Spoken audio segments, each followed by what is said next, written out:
you guys kind of walk me through how the two of you ended up together? Sure. You want to go, Rory? Take it. Yeah, I got you.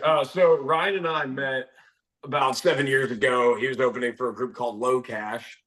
And as soon as he was done opening, he went back to his little meet and greet merch booth. And I was like, I should go meet that guy. So I went back there, said, hey, took a picture. We still have that picture somewhere in our photo album somewhere. And we just got reconnected about a year and a half ago through a family friend. And she's like, you two should work together. And ever since then, we figured out very quickly that this needed to happen. So. I love it. What were both of your musical backgrounds before you guys met each other? Oh boy. First yeah, mine's all over the place. I grew up in a family of songwriters, so two country songwriters.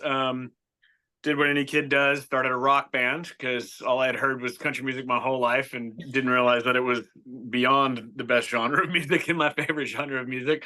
Then it kind of turned into a pop rock band.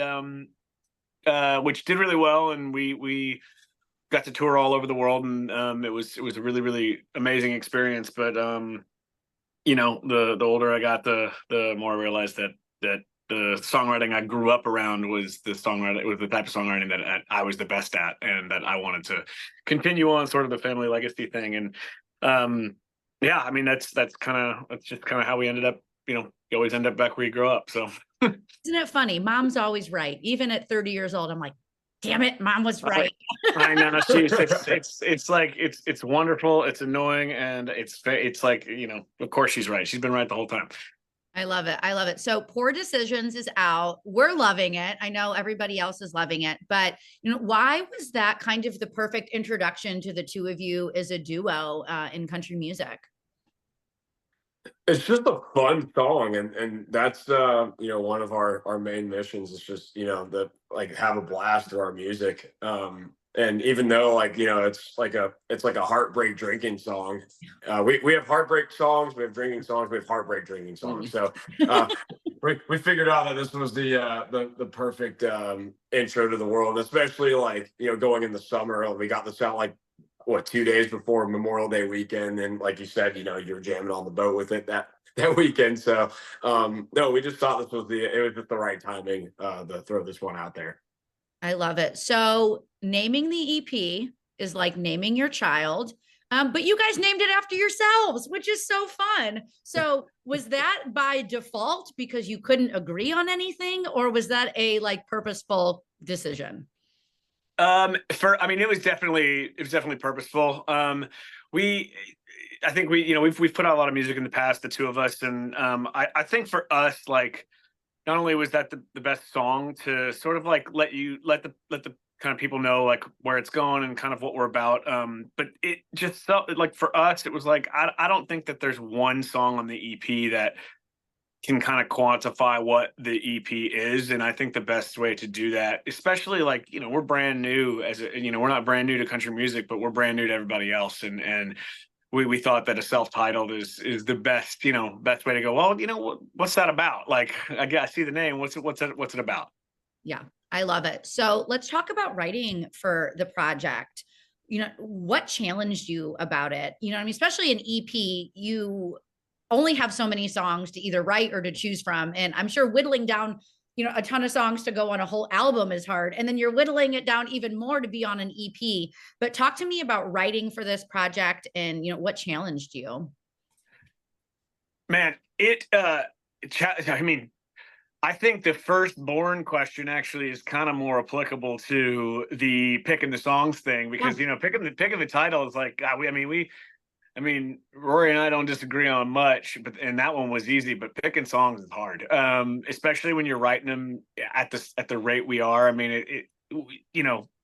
know how we fit all the time in there to squeak out more songs, but we do. And it got to the point where we actually left off one of our favorite songs for the back half of the record. So it's tough. It's really tough. But we feel and I've said this, and it's kind of dorky, I guess, but the first part of the EP is like a little roller coaster, and we want the second part to be the ride you want to ride again. So it's kind of a great little representation of like ebbs and flows and peaks and valleys of things that we feel like we nailed down in their own rights, and we want people to come back and check out the ride again. I love it. So I know being in a duo can be hard. It's like being with your brother, and you don't want to step on toes and you want to respect everybody's creative integrity. But why do you guys feel like you work so well in the writer's room together? And like, who kind of brings what to the table? Hard to step on toes when you're always wearing boots. Yeah. Yeah. It's a song. Write it down. Yeah. He spits out stuff like that every day. All right. Well, like, I think, like, when we first started doing this together, and when we first started talking about it, I mean, Ryan, obviously, like, he grew up in a songwriter's family, and his parents are, monster writers, and so he grew up around it every day. So he automatically is a monster songwriter as well. So that's definitely, Ryan's strength in this. And then, I'm more, I would say, the musician of the band. So I've, with all of our different arrangements, and, with what's on the EP and like everything we're writing, for the back half and whatnot, I've definitely, I think, helped out elevate the arrangements in certain ways. And so that's kind of how we balance out, because I feel like if you had two Ryans, two big songwriters, in the room, like, butting heads, I don't know if that would really work as far as our situation. But that's what's been really cool about this. And we found out, pretty quickly that this was the way it was going to roll. So it's been fun. Rory's like insanely musically gifted, and when you're writing songs with somebody you've never written songs with, it takes a second to feel each other out, and what he brings to the table is like, and you'll be able to hear it too in some of the songs on the back half of the record. There's stuff I would never do musically. And it's partially because my brain doesn't work that way, and partially because I'm a better songwriter than I am musician. So, but there's moments, and I think it's going to be part of our sound, going forward, that people will recognize. There's just things I wouldn't do that you'll hear that he does, and it's like, it's very freeing in a way. I love that. It's so funny because in my notes here, when I was listening to the EP, woohoo, I already have it. Go me. Let's go. The first note that I wrote down was sonically adventurous. Love that. I love that. Yeah. I was going to say, you. like, with like, it's only 6 songs, but it feels like it takes you on that same journey an album does, which, I mean, like the last question, it was tough picking these songs out. Yeah. But we wanted to achieve that goal. So that's awesome that you said that. It's amazing. Yeah. But my next note is feels like a novel. So the way that you guys placed these songs, was it purposeful, or was it like, let's pick it out of a hat? Okay, this is number 1. This is number 2. And that's like the nerdy part of me, is I feel like that's why I love, I love when artists drop singles. I think it's great. I love it. I get a fix and then I move on. But I love longer projects because then I really get a taste of who you guys are, as a duo, as artists, as creatives. So talk to me about each song in each place and why those decisions were made. Well, hat tip to you for nerding out that way. We appreciate that. I am such a nerd. I mean, I have a cowboy hat on my hand. I am a nerd. Hey, I love that. Awesome. Yeah, there you go. Oh, no way. Yeah, I'm like this is my ode to George Strait. That's badass. So. I actually love those. I don't picking the song order, and Roy, you can speak to this too. I mean, we actually, that is kind of can be, I think designing a set is a little easier because you're so used to it performing and feeling what that's like on stage. But picking a song list, I think is pretty tough. And we're not going to lie, we definitely had some help from our team, because we want real listener feedback too. Like what does it feel like? How do we make it feel like that novel you're talking about? And we definitely had help picking the song list, and are very grateful for that help picking that song list in that order, because it really does flow. And I know that's not my strong suit. Yeah. I think you guys, for the next project, it should just be called the Random Album, and you just like pick names out of songs out of a hat and like put it together. No, please don't. I mean, honestly, that's the way that people write songs in this town. That would probably make a lot of people really happy if that was. It would, honestly, yeah. And you get It'd be like in a pitch meeting almost. I love it. But you guys have such a fun, infectious energy, together. Talk to me about being in the studio together, and what were some of your favorite memories, or maybe, I like to call them happy accidents that maybe, didn't intend to happen on a song, but ultimately kind of came out that way. All right. So I got one. So there's been a couple. Oh, good. Share them. I have at least one. I probably have a few more than that. But anyways, it was day one. The first song we were tracking of the day, 9 a.m. in the morning. It happened to be our song "Thanks Mama" with Dan Huff. And Dan Huff, he walks in all, cool, collected like he usually is, and sits down in his chair. Ryan and I are sitting behind him. All of a sudden, he turns around and he's like, "You play piano, don't you?" And I said, "I sure do." And he's like, "Yeah, I heard some things. Now get your butt in there." And I was like, "Wait, what?" Because I just figured, I was going to let the studio musicians do their thing, and, they'll record. I'll just like throw some overdub stuff after. So I wasn't in anybody's way. But he was like, "No, get in there and play. What are you doing?" I was like, "All right." So I ended up playing the whole session for both days. I played piano and B3 and some other stuff. And, just being in the room with like the best of the best in town, as far as like A-list studio musicians, just to be in that same circle with them for those couple of days was an amazing experience for me. And as a musician, made my heart really happy. So. Oh my gosh, you get to play on your own. I mean, oh my God, that's amazing. Yeah, it's not too often that like Nashville elite, the world's best musicians go, "Yeah, man, get in here," and like, get to play with them, let alone just like he was one of them. Like it was a really, really, really cool moment. Oh my gosh. I don't even know how to follow that up. Like, that's so cool. But I want to chat with you a little bit more about the studio. What challenged you about being in there? Because you guys are still, kind of trying to establish this sound.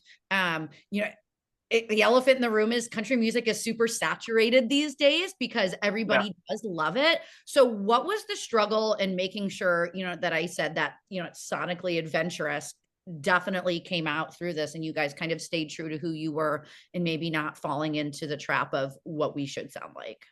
I mean, I think every musician, writer, and even fans are guilty of getting what they call demoitis. And it is, it's the original recording. And in our case, we were super fortunate that these original recordings could have been records on their own. They were really, really great sounding. And I think the biggest, I guess worry would be like, we want to, retain the integrity of the original song and, either match it or elevate it. And in this case, of course, Nashville's elite and the producers and everything, that all the people were involved, and all the cooks in the kitchen happened to be like it was like a chef's show. I mean, it like everybody's opinion was valid, and we really, really somehow walked out with much, much more higher tier, elevated versions of the songs that we had already loved, to the point where I forgot about the demos.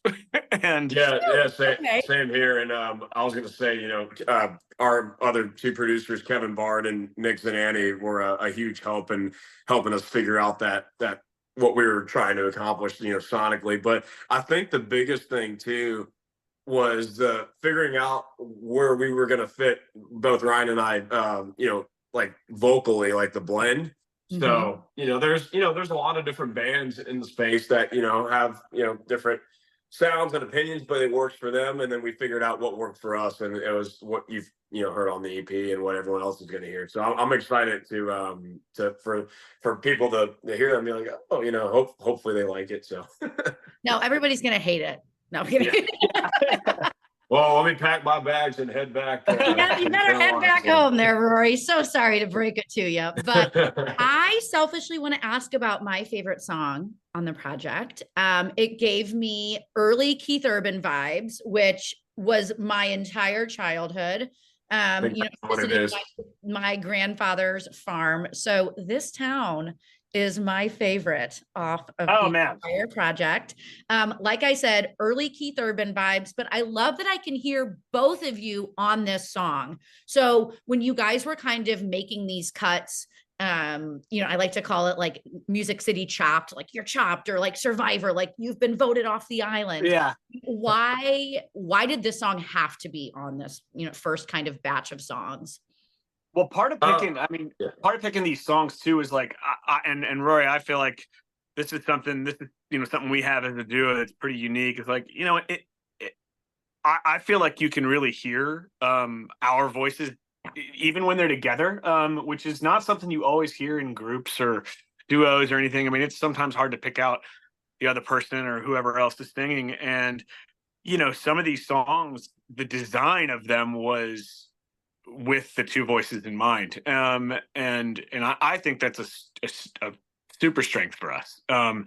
Rory's got an incredibly great voice too. And this song it's funny you'd say Keith Urban. Rory, you can touch on that. When you first heard it, that's what you said too.